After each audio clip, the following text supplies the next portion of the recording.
All right, guys. So Aisha Yesufu have come out to react on the happenings that happened in Benue State, where many lives we are lost, and I believe that all of us have heard and seen the video.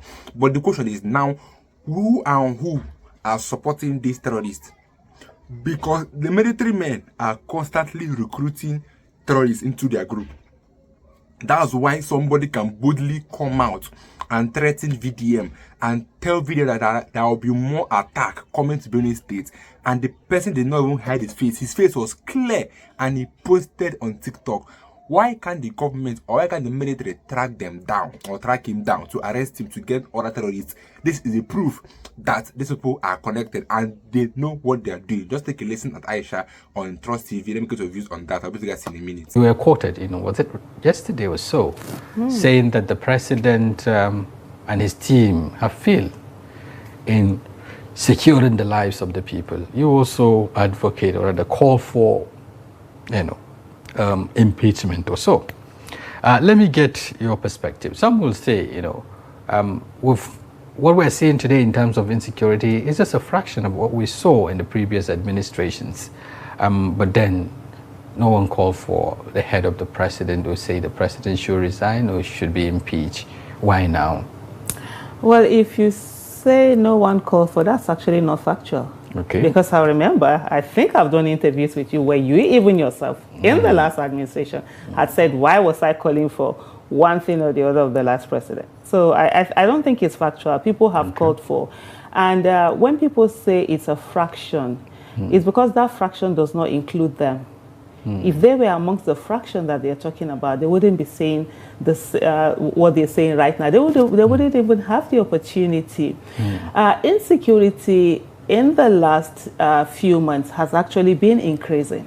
And if we will all be, factual about the things that are happening, we've seen the Borno State governor also come out and cry a lot of things that are going on. We've also seen Niger State.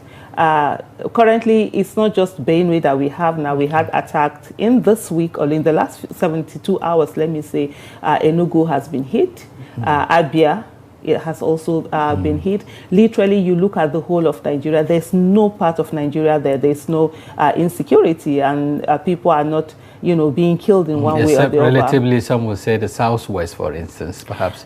The Southwest still has its own. It's just like, so what we have now, it's almost as if we're no longer sensitive to the fact that people are being killed. So if it's just a few, 10, 2, 3, just like, nothing is going on. But of course, every part of it, the Southwest is also feeling its own impact. And it's increasing to the extent that even in Abuja, we are not feeling safe. I'm sure, I think some weeks ago, there was actually some bomb blast near a military formation. Some say it was a failed, suicide attack, even though the authorities debunk it.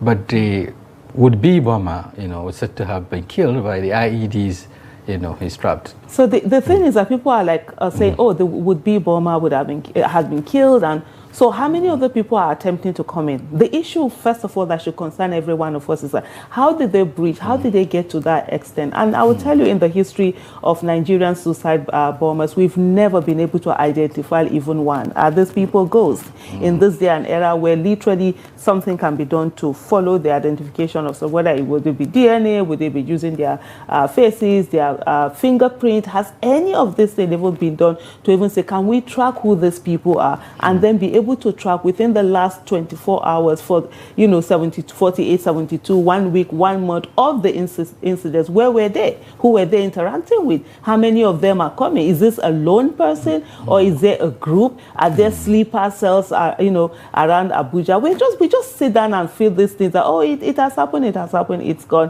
One of the things that we all need to understand is that government's responsibility is to protect lives and properties and take care of the welfare of the people. That's why people give up of their sovereignty. And I see a lot of people, calling out on Benue people and telling them that, you people should go and defend yourself and all of that. How are they going to defend themselves? Former Senate president was saying, that, with the way things are going, people may be forced, to take and buy arms with what? To go take. Are they ready to supply those arms? So the thing is this. You see, like I tweeted earlier today, I said, said it's very easy to tell people to go and defend themselves, community to go and defend themselves, until it happens to your own community. You realize how helpless you are. It's not just about buying the guns. Who has trained who? Who is going to do this work? There's a reason why people give up of their sovereignty, they give up of the wealth, of their collective wealth to a certain group of people to be able to take care of. Because in that way, their security and their welfare will primarily be taken care of, and then they can go on and continue to do, the things that they're doing. We have a situation where there is absolute, sort of like disregard for human lives. It's not even about the terrorists even attacking. What is even the empathy from government? Is there anything that you're seeing there that shows that, okay, there's care that, people are being killed? I think it was yesterday or the day before yesterday, you saw Mr. Tinubu coming out to say that, he was thanking someone for actually drawing their attention to do a 1 minute of silence for the people that had been killed. And then he coming out to say that he's going to adjust his schedule, that this killings going to is clear sort the of schedule to make sure that he paid way for adjusted that. so that he goes there. We're talking about tragedy. We're talking about 200 human beings. I mean, this is what you drop everything off. You fly a helicopter and go there. It's not to use helicopter to intimidate people living in Abuja, either when you're flying or you're coming back, or get your entourage to welcome you. And then now you're clearing the table, and you're seeing the governor of Abia State telling his people who are mourning that they should come out in colorful numbers and come and do some parade.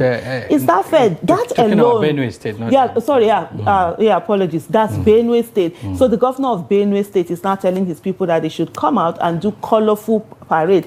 For people who are mourning, people who are crying. You've seen some people who are telling you that over 20 members of their families have been killed. Literally, lineages are being wiped out. Towns are being wiped out, and people are being driven away, and some people are taking over this whole thing. So where is even that show that shows that there is care for the lives? Before we even talk about in terms of what is being done to protect the people, for us to even see that the lives of the average Nigerian citizen matter. But I tell you something, if it was the life of any one of the so-called VIPs, whatever, that is taking, or their families, they know what to do. But when it comes to the lives of the ordinary Nigerians, then it seems as if, it's nothing. As far as they are concerned, it's collateral damage. Maybe they feel with over 200 million, we are so many that people can be killed and it wouldn't matter. Well, I don't think anybody who has taken an oath of office to protect the lives of people would allow that to happen. But then they will also tell you that they've been taking necessary steps, to address this problem. For instance,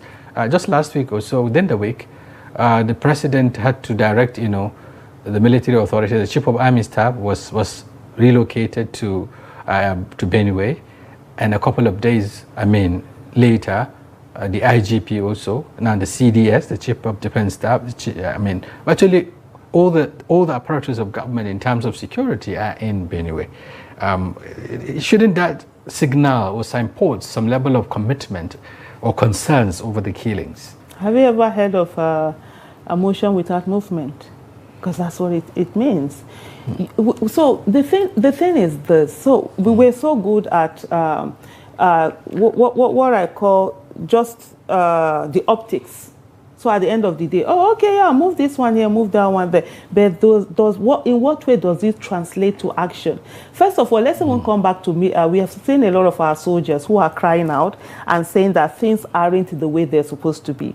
Some of them have written letters. Some of them have done videos. Some of them in the public domain, crying out on how they're being denied from actually carrying out their constitutional duties. Some of them are talking of in terms of, they're not getting the necessary materials, equipment that they need. Their welfare is not being taken care of, and all of that. Who is going to fight this war? They are.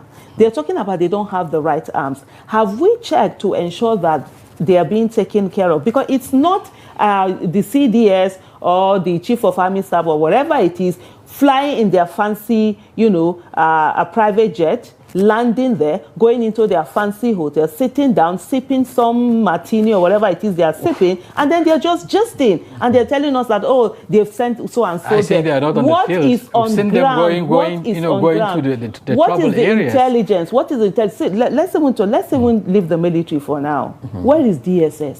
When it comes to protesters, right, we have the DSS to come out and tell us that, oh, they have intel on what ABCD that is going to happen. But when it comes to citizens being killed, you never see them, getting that intel to stop some of these things. Though they will tell us that, oh, they are stopping a lot. It's only the ones that, please, they aren't stopping nothing. Where are they in the whole of this? And we've seen the Benue State, governor coming out to talk about the fact that these people are so and so people. They came through the boat. Yeah, he talked about that. It's political, whatever, in Abuja. Why can't he name names? What is he afraid of? Is he not a man of God? If he die, he die. He pass any other thing. But it is the same governor you are saying is mobilizing for a colorful reception. Yes, exactly. So that's what I'm saying. They just there's something called lip service, you understand? That's what sometimes they do. He has also come out to say that the attackers came in through boats, through rivers. If he has this much information, why is he not sitting down with the military, with DSS, with whatever it is that they collaborate and ensure of the state. They do this thing. In terms of chief security officer, so because of the way Nigerian security architecture is, he's as powerless as anything. The only thing he's capable of is calling police to come and tear gas protesters, which they have done anyways, because people that were protesting the killings that has happened have been tear gas. But when it comes, the box is supposed to stop at the table of a president and commander-in-chief. But what you expect from a governor is that, first of all, show empathy to your people, cry out, and talk about the fact that your people are being killed and be there. Not necessarily that you just sit down and then you're trying to make excuses. Yeah, even though some would say the noise he was making, I mean, the outcry was the one, I mean, what generated the attention of the, he didn't attracted the attention of the government. But let's look at, which outcry? Let's look at the issues. Don't drop anything and go. Which outcry? The only thing he was blaming. He never called on the architecture that is supposed to do that directly. He never did. Okay. He only blamed citizens, blamed other people, but never did. Let's look deep into the crisis. For instance, the one in Benue and perhaps other states within the Middle Belt or within the North Central, has been a protracted one. It has been there for quite some time, largely, between pastoralists and, of course, farmers. It does happen. And at some point, even the president yesterday admitted that there is need for collaboration. There is a need for mutual understanding between the communities. You'll find out that sometimes, the pastoralists are being attacked or their herds are being attacked, killed, and then you find reprisals where they go and also kill, the inhabitants and all of that. But how do you think this can be resolved? Many believe that it is not about the kinetic approach. It's not about the boots on ground, the military, the police, or whatever. It's about coming together of these people, to face each other and then, agree on, the need for them to live together in peace. Do you subscribe to that? I think the first thing, no, I don't. Okay. The first thing is that this is not a farmer herdsman clashes. Okay. This is not two communities having an issue. This is terrorism. People are being killed. People are being driven out of their lands. Their lands are being taken. I saw the statement that Mr. Tinubu put out, and I also saw and also heard what he said, which does not, capture the essence of what is happening. How are you blaming telling community leaders that they should come together and resolve issues? But in 2014, he didn't tell Jonathan to tell community leaders to resolve issues. He was telling former President Goodluck Ebele Jonathan that the buck stops at his table. So now that he has rigged the election to enter into office. Say, no, hold on. So this is the thing. That's why it took you a long time to get me. This is your opinion. Exactly. Anyway. So don't do this thing. This is my opinion. Okay. And that's the reason why I will always say that Mr. Bola Ahmed Tinubu is not my president. You haven't seen me refer to him as, you can call him whatever you need to call me. I'm the guest. I'm Aisha Yesufu. And this is what. And you're owning up to. This is my statement. Right. This is my statement. Whoever wants to hear it, that's the person should hear. But I should be allowed to air my statement the way I want to. So when Mr. Tinubu put out that statement, he said that, the community leaders and political leaders should mind the statements they make, should come together, should collect. No, it's not. It's not two communities fighting. It's not farmers and herders. It is terrorists coming out and terrorizing the people, wiping out communities, and sometimes there has been allegation that they take over, you know, this land. So we should call a spade and not a garden. And where do you think these terrorists are coming from? Because if you look at the architecture, and then you look at the scenario, you look at the frequency of the attack, the nature of the attack, some will say these are, you know, recurring issues. So let me tell you what is recurring about this. And I think sometimes Nigeria, we don't connect the dots. We are sitting down here, and the whole food baskets around the country, they are being attacked and being decimated. You understand? Terrorists, full-blown terrorist attack on them. And I'm talking of, if you look at, and this is not, you look at Benue, which happens to be one of the food basket. You look at Benue, you look at Nasarawa, you look at Niger, you look at Plateau, you look at Sokoto, you look at Borno, you come to Edo. Edo North is the food basket of Edo. So I'm from Edo North. Our people are being killed. The only thing is our deaths have not mattered. Because we are not saying that we are the minority of the minority. So as long as they are being killed, then nobody really cares. People have been crying. The same terrorists, you understand, you know, killer herdsmen that have been attacking all of these places are also attacking, you know, part of Edo North. And that's where Nigerians are supposed to sit down and say, who is it that want us to go hungry in a way that they're taking out the arable lands that we have, where we are having a lot of farmers? I mean, is it 100 or something Zabarmari farmers, rice farmers? 200. Okay, 200. Who is going to replace them? That's a whole, you know, talent being killed there. And then we're sitting down and say we are hungry. If you want to destroy a country by even making it starve, you're also going to destroy it. So we are not looking at this. That's why people keep saying that, oh, it's some farmer herdsmen. No, it isn't. And even when you look at places like Zamfara and other places also, you see the issue of mineral resources also coming to play. But what are we doing? We are having leaders who are not connecting the dots, who don't seem to care, who are looking at grandiose projects that are conduit pipe for them to continue to control whatever resources that they're controlling, while the country, you know, is being attacked from all sides. These are things that should worry us. And most importantly, what I always want Nigerians to know is that we are all victims waiting to happen. Now, so where is the weakest? I mean, where is the lapses now? Because if we're talking about, you know, yes, we're talking about foreign herders, armed herders, you know, infiltrating the country through the borders, and then coming to inflict casualties on our communities, farming communities in particular. You talked about the mining communities also being attacked and all of that. What's responsible for this? You know, we have neighboring countries that, I mean, ought to have been in collaboration with us, you know, to address some of this concerns. We have been the problem.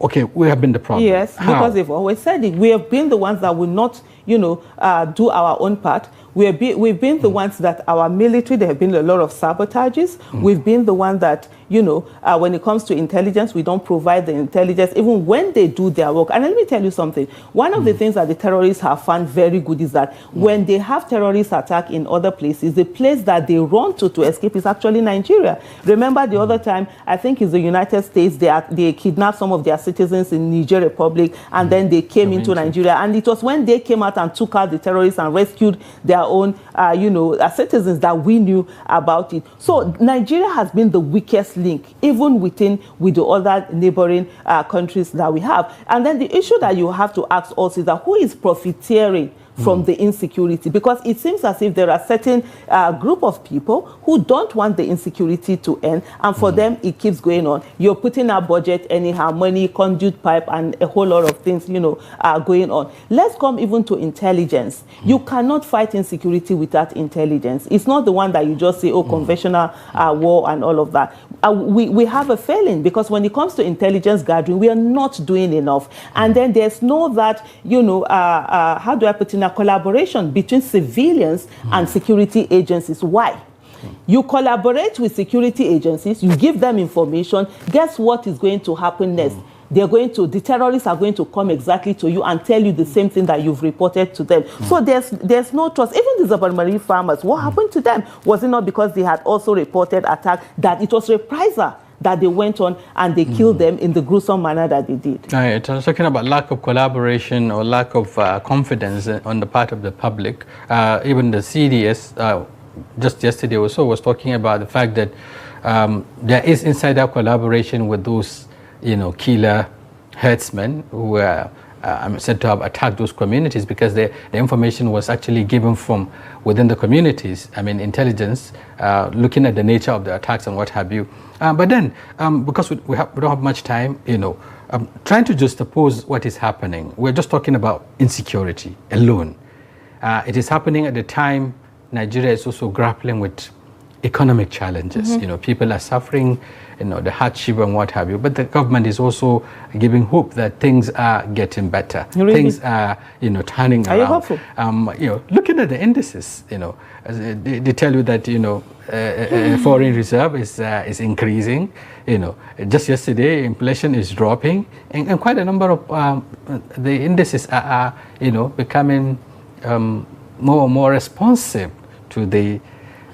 Policies are people-centric, right? Right. There's a thing about propaganda. You can do propaganda during election, before election, and all of that during campaign, but you can't use propaganda to govern because the essence of governance is how much it affects, people's life. And no matter how much government lies, no matter the fake news or whatever, people are going to feel the effect, and they know what they're saying. They know how much to go to the market, things that they buy, they can no longer afford to buy them. They know how expensive things are. They know the fact that their purchasing powers have been reduced. There is nothing. And if you're talking about, statistics, we have come to a place where Nigeria has the highest number of starving children in the world right now. You're talking about poor people. We are the poverty capital. You're talking about internal mortality, maternal mortality, and all of that. A whole lot of that are happening. We've seen more in terms of industries, companies are leaving the country because there are no longer favorable environment for them to work in. And what we see is stupendous waste of money. You're seeing how many trillion, 20-something trillion that was spent on Coastal Road, where companies were destroyed, people's properties were destroyed, some worth hundreds of millions of dollars, one person's investment being taken out for a road, and then at the end of the day, they say that, that road can't go through that particular place. They didn't do their homework, even when they were told, to do their homework. You see the issue of 39 billion naira, being spent on to refurbish the ICC, and you're wondering at what cost? Because there's something called opportunity cost, right? Nobody says you want to refurbish it, but at what could you have used 39 billion to do? You're talking about even later on this discussion you're going to have about children who are out of school, primary school. These are the treasures of this country, but they are at home, and the rest of us, our kids are there. But let me mention something before I quickly forget, is the fact that the military has constantly taken on, recruited and enlisted terrorists into the military. How? In the way they call it, what do they call it? Repentant terrorists. I have never heard in any place where you carry people and say they are repentant and then take them into your military for them to gather more information. And a lot of times, have they been taken into the military? No, they have been rehabilitated and then taken back to their communities. No.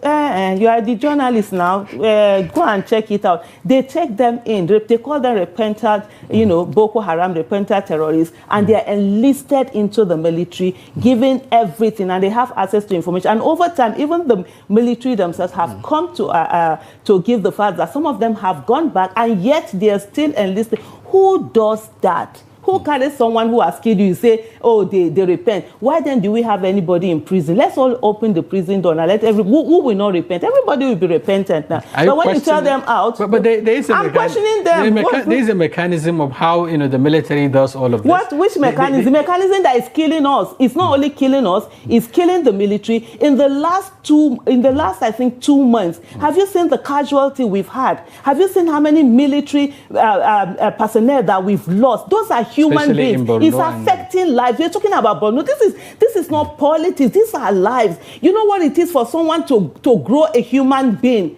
at 9 months in the womb, give birth to that child, put everything in. At the prime of their lives, they are being taken out. And we've seen a lot of them, and they're talking about sabotage.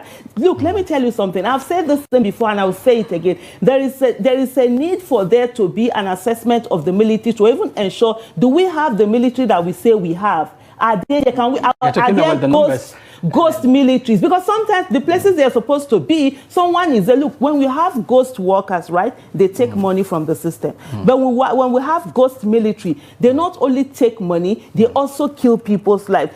I think it was Iraq in 2014 that did that, what do you call it now, to check their military and whatever, and they were able to get, audit it, let me use the word audit, they were able to get 50,000 ghost soldiers. Only God knows how many ghost soldiers were already the numbers are not adding up. Here we agree that there's an adequate number of, put together all the security is not more than 1 million, and you have over 230 million people. So you can guess, what that will do. No, beyond that, even the numbers we say we have are not up to the numbers. Right. Okay. Very quickly, before I get you to suggest, to make, recommendations, because what the government keeps saying is that, okay, people in the opposition like you always pinpoint, you are very good at looking at the gaps, but you don't provide solutions. So let me tell you something. You see, they don't say it. It's journalists like you that say it. Well, and this is the problem I have with journalism in Nigeria. Just recently. No, hold on. Let me land on this one, because I'm putting you on the spot now. But we're not actually on the spot. You're very quick.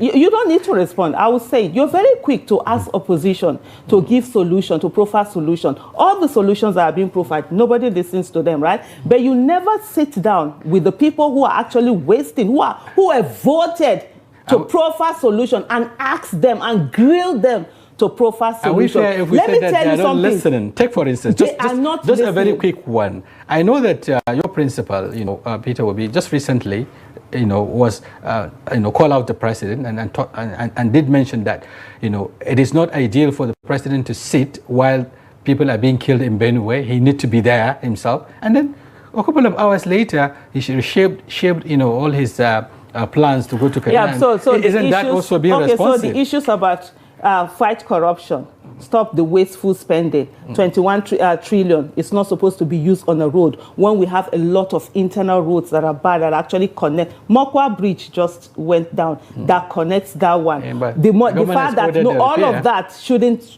they are not listening to. So because he now decided to pick and go to this thing, that's what we call listening. The thing is that we can kid ourselves as much as we want. At the end of the day, it's our lives that are being destroyed. You see these people who are in office, they've taken care of themselves, their children, and probably their lineages.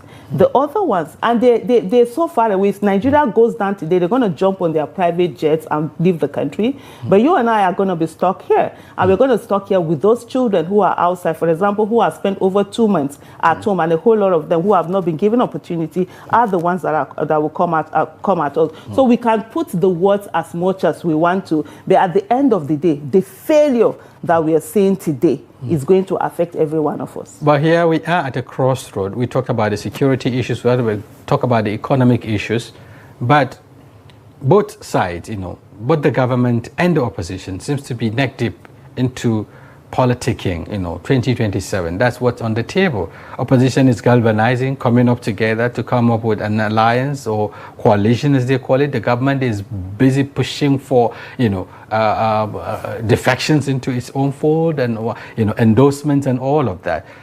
Shouldn't all share the blame now? Because if really, as a nation, we're at a crossroad, why are we not coming together to salvage it?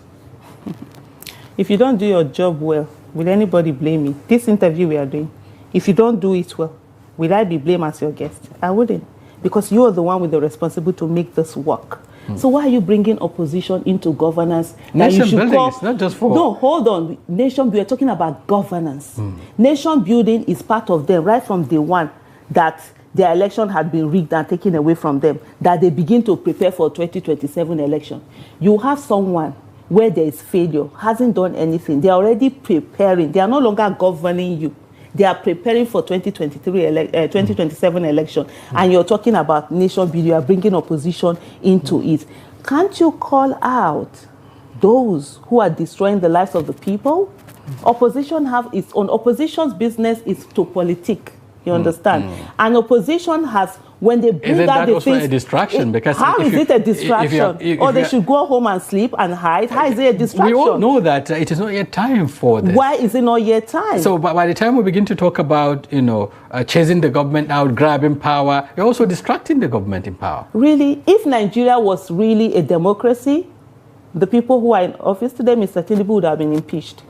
The National Assembly would have called for the impeachment. A state of emergency was declared in Rivers State. And we saw the way the kangaroo passing that the National Assembly did to get their 2/3. The people are being killed all over Nigeria. State of emergency should be put all over Nigeria.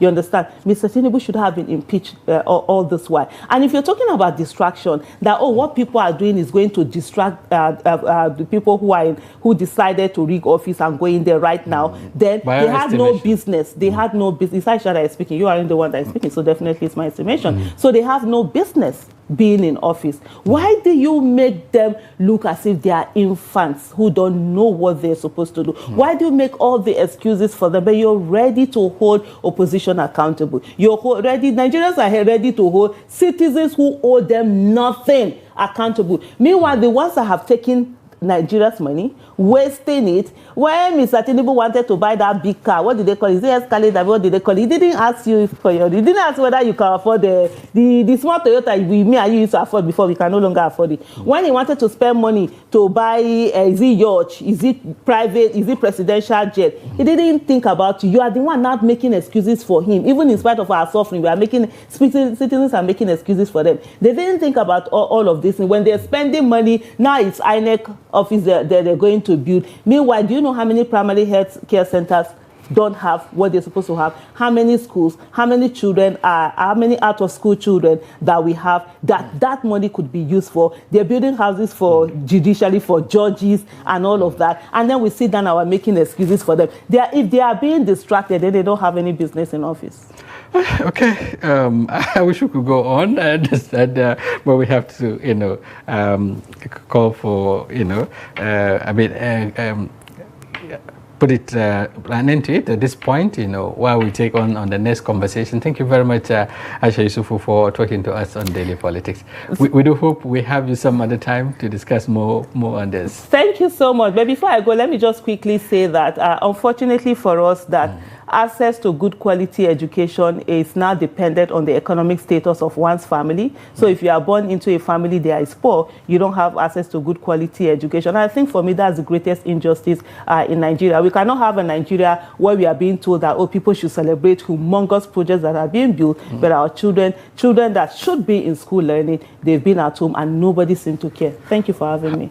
The earlier we stop lying to ourselves, the better for us, because all these terrorists, they can boldly come out now with their face and post on their social media handle, and nothing will happen, because they already know that the government cannot do anything to them. Either that they are working for the government, or they are paying the government, or there's a link, there's something that government are benefiting from them. Because soon, as VDM said, soon herdsmen will surround the whole Nigeria. And this is looking as if it's a plan for the next election, where they will surround the whole country. And then if Nigerians does not play to their beat, they attack. If they don't play to their beat, they attack. This is looking as if it's an agenda for the next election. But time will tell. Like I said, time will tell. Aisha Yesufu was correct. The military are recruiting terrorists into their group. Because why would the government reinstate ex-Boko Haram members into the community, all the day that they have repented? But yet, they will not be able to go and track down terrorists, but they'll be able to track down anybody that talks against the government. They know how to track somebody, but they cannot track terrorists. Now they show their faces on TikTok. Why can't you use that face and trace them the same way you are tracing those that talk back or talk down on the government? To tell that the government knows exactly what they are doing. But let me get your views on that in the comment section. I'll be seeing you in my next video. Don't forget to subscribe again. Stay tuned, guys.